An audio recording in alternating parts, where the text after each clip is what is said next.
Welcome to the weekly Tottenham news review in what has been a decent week for Tottenham so far. Running out 2-0 winners against Manchester City at the Etihad at the weekend in the early kick-off. Great performance all round by the squad, really did well. Polina with a great performance, scoring a goal and going on to win the Premier League Player of the Week. Of course, Richarlison won that last week in its inaugural week. Polina winning it in the second week, and long may that continue. Hopefully we can add to that at the weekend with a great performance against Bournemouth.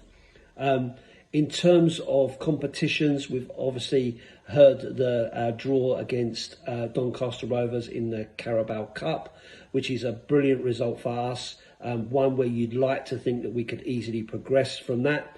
I know there's banana skins in there, I might rue saying that, but you never know. And of course we have had the Champions League drawing Dortmund, Villarreal, Slavia Prague and Copenhagen at home, Paris Saint-Germain, Frankfurt, Bodo Glimt and Monaco away. You've got to think that we have a good opportunity to get some decent results out of that.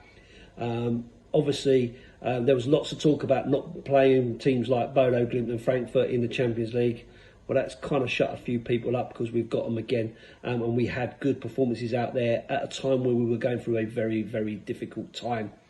In terms of outgoings, Luka Vušković has now been confirmed that he's off to Hamburg on a season-long loan. Hopefully that gives him some really meaningful minutes and helps progress his career.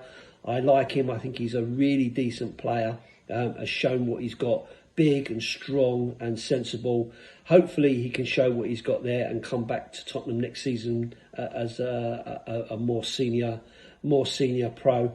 Obviously that leaves us with Danso and Davis as our backup centre-backs currently.